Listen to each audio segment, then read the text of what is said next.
በዛሬው መሰናዷችን በዓለም ላይ መጎብኘት ያለባቸውና በሰዎችም ዘንድ ከፍተኛ ሁኔታ የሚጎበኙ 3 ሀገራትን እንነግራችኋለን።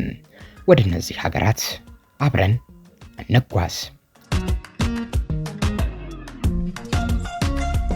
የዓለማችን እጅግ ዝነኛው ተጎብኚ ሀገር ፈረንሳይ ናት። በቀደሙት ዓመታት ከፍተኛ የሽቶ አምራቾች መገኛ የሆነችው ፈረንሳይ በዓለም ላይ በሰዎች ለመጎብኘት ተመራጭ እንዲሁም ሳቢ ሀገር በመሆን በቁጥር አንድነት ተቀምጣለች። ምንም እንኳን ኢኮኖሚዋ እንደሚጠበቀው ዓለም ላይ ካሉ ግዙፍ ሀገራት እኩል ሊመድባት ባይችልም ተፈሪነቷም ይህን ያህል ባይሆንም ፈረንሳይ ግን ሰዎችን በመሳብ ቁጥር 1 የዓለማችን ሀገር ናት። 45 በዩኔስኮ የተመዘገቡ የዓለም ቅርሶችም መገኛ ቦታ ናት። በዚች ውብ ሀገር ውስጥ ዋና መዲና ፓሪስ፣ አገሪቱ እንደ ሎሬት ሸለቆ ያሉ ማራኪ መልክዓ ምድሮች አሏት። እንዲሁም ቱሉዝ እና ቦርዶን ጨምሮ ጥበባዊ ሀብቶችም እንደ ጉድ በሀገሪቷ ይገኛሉ።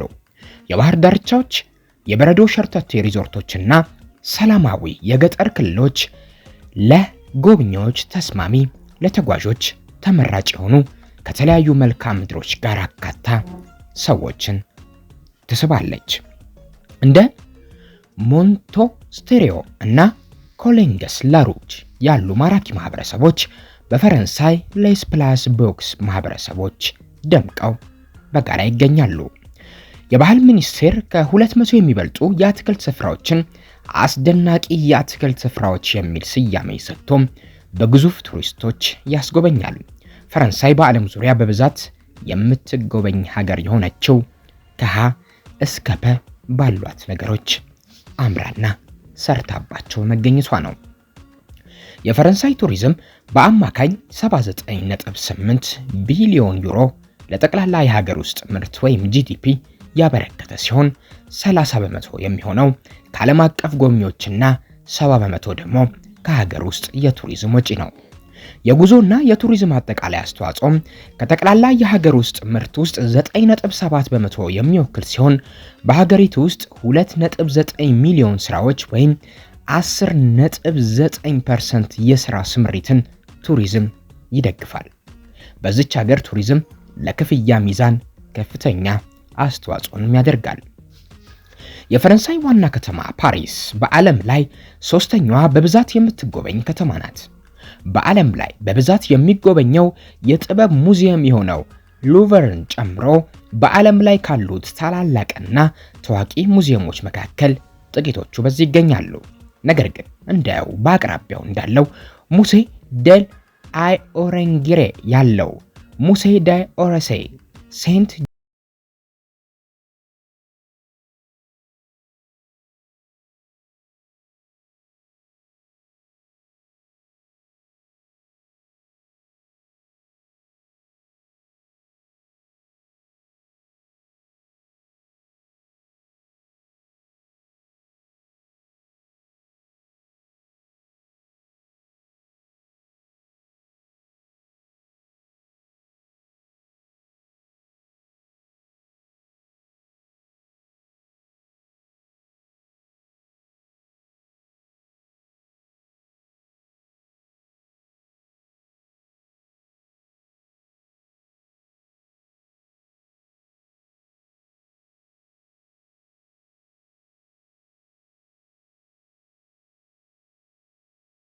የሚያደርግ ሲሆን የውጭና የሀገር ውስጥ ቱሪዝም ለስፔን 12.3 የሀገር ውስጥ ምርት አስተዋጽኦ ያደርጋል።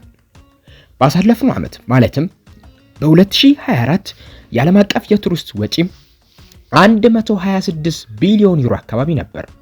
ከ1959 ጀምሮ የቱሪዝም ኢንዱስትሪ ከስፔን ኢኮኖሚ ቁልፍ ዘርፎች አንዱ ለመሆን ችሏል። አገሪቱ ለበጋ በዓላት ተወዳጅ መዳረሻ ሆና ቆይታለች። በተለይም ከእንግሊዝ፣ ከአየርላንድ፣ ከፈረንሳይ፣ ከጀርመን፣ ከጣሊያን እንዲሁም ከዩናይትድ ስቴትስ እና ሌሎች በርካታ ሀገራት ቱሪስቶች ወደ ስፔን ይጎርፋሉ። በዚህ መሰረት የስፔን የውጭ ቱሪስት ኢንዱስትሪ በዓለም ላይ በሁለተኛ ደረጃ ላይ ተቀምጧል። እንደ አውሮፓውያን አቆጣጠር በ2024 ስፔን በዓለም ሁለተኛ ደረጃ በመጎብኘት 94 ሚሊዮን የሚጠጉ የዓለም አቀፍ ቱሪስቶችን ያስመዘገበች ሲሆን ይህም ቁጥር 8ኛ ተከታታይ ዓመት ያስመዘገበችው ቁጥር ነው። የስፔን ብሔራዊ አየር መንገድ አይቤሪያ ነው። ነገር ግን ሀገሪቱ ወደ ብዙ ዓለም አቀፍ የመንገደኞች አውሮፕላን ወይም ደግሞ ወደ ተለያዩ ሀገራት በቻርተር ጨምሮ እንዲሁም በአጠቃላይ በመንገደኞች ተጓዦችን ጨምሮ ማድረግ ምቹና የተቀላጠፈ አሰራርን ይዛለች። ቱሪስቶችም በመንገድ በባቡርና በውሃ ላይ ወደ ስፔን ይመጣሉ። የቱሪስት ከተሞችን የሚያገናኙ የስፔን ነፃ መንገዶች በፒኔሪስ ላይ ካለው የፈረንሳይ የፍሪዌይ አውታር ጋር የተገናኙ ናቸው። ዋናው የባቡር ኦፕሬተር ሬንፌ ነው። ኤቪ የስፓኒሽ ባለ ከፍተኛ ፍጥነት ባቡር ወይም የታልጎ መሃል ከተማ አገልግሎቶችን ጨምሮ የስፔን ከፍተኛ ፍጥነት ያለው የባቡር ሀዲድ በአውሮፓ ትልቁና ከቻይና በመቀጠል በዓለም ትልቁ ነው። እንደ ትራንስካንታብሪኮ ያሉ በርካታ ከፍተኛ ቱሪዝም ተኮር የሆቴል ባቡሮችንም ወይም ደግሞ የሆቴል ባቡር አገልግሎቶችንም በስፔን ማግኘት ይችላሉ። በጣም ታዋቂው የስፔን ዋና የባህር ዳርቻዎች በሜዲትራኒያን በኩል ይገኛሉ። ኮስታ ራቫ፣ ኮስታ ዳውራዳ እና ኮስታ ዴል ማሪስሜ በካታሎኒያኑ የራስ ገዝ ማህበረሰብ ውስጥ ከፈረንሳይ እንዲሁም ከስፔን በመጡ ጎብኚዎች በጣም ታዋቂ እንደ ሳሎና የባርሴሎና ከተማ ያሉ ታዋቂ መዝናኛ ስፍራዎች አሏት። ኮስታ ብላንካ በጣም ከበለጸጉ የስፔን ባህር ዳርቻዎች አካባቢዎች አንዱ ሲሆን ከዩናይትድ ኪንግደም እና ከጀርመን ለመጡ ቱሪስቶች እጅግ ተወዳጅ ነው። ቤኒዶርም የስፔን ዋና የበጋ ከተማ ናት። እንዲሁም ኮስታ ዴል አዛሃር ሁለቱም በቫሌንሺያ ማህበረሰብ ውስጥ የሚገኙ ናቸው። ኮስታ ዴ አልሜሪያ፣ ኮስታ ትሮፒካል፣ ኮስታ ዴል ሶል እና ኮስታ ዴላ ሉዝ ወይም በአንዳሉሺያ ማህበረሰብ ውስጥ እዚህ ያሉ አንዳንድ የበጋ መዳረሻዎች እንደ ማላጋ ግዛት ማርቤላ ወይም በካዲዝ አውራጃ ውስጥ ሶቶግራንዴ ለቱሪስቶችና ትልቅ የመግዛት አቅም ላላቸው ሰዎች መዳረሻዎች በዓለም ዙሪያ ታዋቂ ስፍራዎች ናቸው። የማላጋ ከተማ ታዋቂ የኮስታ ዴል ሶል መዳረሻ እንዲሁም በስፔን ውስጥ ካሉ ትላልቅ ወደቦች አንዱና በመርከቦች የሚዘዋወሩበት ሰፊ መዳረሻ ነው። የበርካታ ስልጣኔዎች መስቀለኛ መንገድ ስፔን በርካታ ታሪካዊ ከተሞችና እንዲሁም ስፍራዎችን ታቀርባለች። ዋና መዳረሻዎች የስፔን ሁለቱ ትላልቅ ከተሞችን ያካትታሉ፣ ማድሪድ እና ባርሴሎና። በአውሮፓ ውስጥ እንደ ሁለቱ መሪ የከተማ መዳረሻዎች ሁለቱም አቻ የሌላቸው መስህቦች ቁጥር 1 በንግድ፣ በትምህርት፣ በመዝናኛ፣ በመገናኛ ብዙሃን፣ በፋሽን፣ በሳይንስ፣ በስፖርትና በኪነ ጥበብ ያላቸው ጠቀሜታ ለዓለም ዋና ዋና የዓለም ከተሞች አንዷቸው እንዲሆኑ ወይም ሁለቱ ከነዚያ ውስጥ እንዲካተቱ ትልቅ አስተዋጽኦን አበርክቶላቸዋል። ስፔን ለካቶሊካዊነት እጅግ አስፈላጊ ስፍራ ናት። እንዲያው ለካቶሊክ ቤተክርስቲያን አንዳንድ ቅዱስ ስፍራዎችም በዚሁቹ በስፔን ይገኛሉ። ሳንቲያጎ ዴ ኮምፖስትላ በጋሊሺያ ስፔን ምዕራብ ከተማ ከቫቲካን ከተማ በሮም እና ኢየሩሳሌም ቀጥሎ ሶስተኛው ቅዱስ ስፍራ ነው። የቅዱስ ያዕቆብ መንገድ መጨረሻም ነው። ሳንቶ ቶሪቢዮ ዴ ሊባና ካታብሪያ በተጨማሪም በሰሜን ስፔን አራተኛው ሲሆን ካራቫዳ ዴላ ክሩዝ በደቡብ ምስራቅ ይካተታል። አምስተኛው ቅዱስ ስፍራም ነው። እነዚህ ቦታዎች ከመላው ዓለም የሚመጡ ምዕመናንና ቱሪስቶችን ይስባሉ። ሃይማኖት በሁሉም ከተማ ማለት ይቻላል በስፔን ውስጥ አስፈላጊ ነው። በታዋቂው የቅዱስ ሳምንታት ሰልፎች አማካኝነትም ጥበባዊ ነገሮች የተገለጹ ሃይማኖታዊ ስርዓቶች ይካተታሉ በስፔን።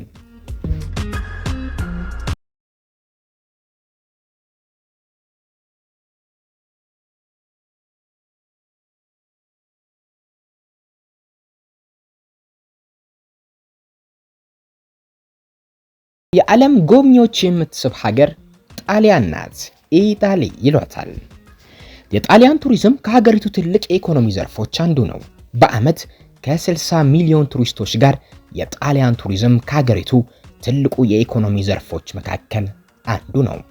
በዓመት ከ60 ሚሊዮን በላይ ቱሪስቶች ጋር ጣሊያን ለዘመናት የጎበኞቻቸው ቢሆንም በቱሪዝም ምክንያት ግን ባህረ ገብ መሬትን ለመጀመሪያ ጊዜ በጣሊያን የጎበኙት ከ19ኛው መቶ ክፍለ ዘመን ጀምሮ 18ኛውና 19ኛው መቶ ክፍለ ዘመንን የበለጸጉ በታላቅ ጉብኝት ወቅት የሄዱባት የረገጧት መኳንንቶች ነበሩ።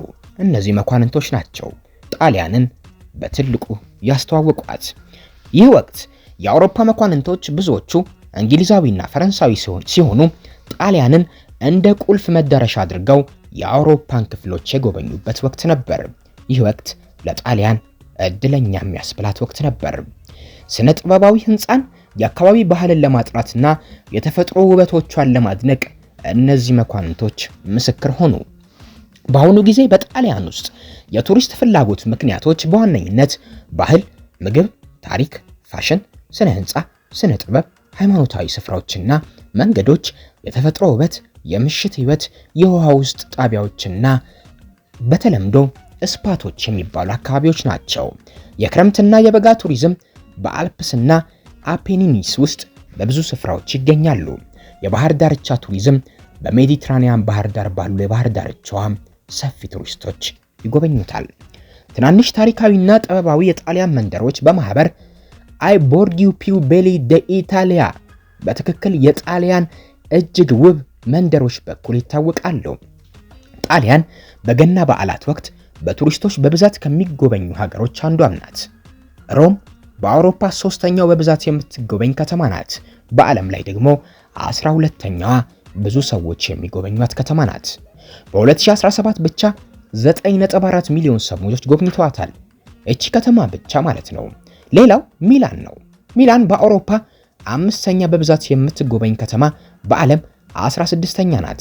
ከ8.81 ሚሊዮን ቱሪስቶች ጋር 8.81 ሚሊዮን ቱሪስቶች ጋር ማለት ነው። በተጨማሪም ቬኒስ እና ፍሎረንስ ከ100 ቀዳሚ መዳረሻዎች መካከል ናቸው። ጣሊያን በዓለም ላይ ከፍተኛ ቁጥር ያለው የዩኔስኮ የዓለም ቅርስ ቦታዎች ያላት ሲሆን 60 ስፍራዎቿ በዩኔስኮ ተመዝግበዋል። ከ54ቱ ባህላዊ ሲሆኑ 6ቱ ደግሞ ተፈጥሯዊ ናቸው። ኮሎሲየም፣ ፓንተን፣ ቫቲካን ከተማን፣ የቅዱስ ጴጥሮስ ባሲሊካ እና የቫቲካን ሙዚየሞችን ጨምሮ ሳንቲ ወድ ትሬቬ ፏፏቴ፣ የኡፊዚን ጋለሪ ጣሊያን የተለያዩ መስህቦችን ታቀርባለች። ነገር ግን በጣም የሚመከሩ በጣሊያን ሳይጎበኙ መታለፍ የለባቸውም የሚባሉ መዳረሻዎቿ ሮም፣ ፍሎረንስ፣ ቬኒስ፣ የአማልፊ የባህር ዳርቻና ሴንኬ ቴሬን ያካትታሉ። እነዚህ መዳረሻዎች ታሪካዊ ምልክቶችን፣ ባህላዊ ልምዶችና የተፈጥሮ ውብ ድብልቅን ያቀርባሉ። ሴንኬ ቴሬ በተራሮች ላይ የተገነቡ ቆንጆ በቀለማት ያሸበረቁ መኖሪያዎች፣ ቀላል መጓጓዣ፣ አስደናቂ የእግር ጉዞ መንገዶችን የያዙ ድንቅ ስፍራዎች ናቸው። በዚህም ጣሊያን ከዓለማችን ላይ ከሚገኙ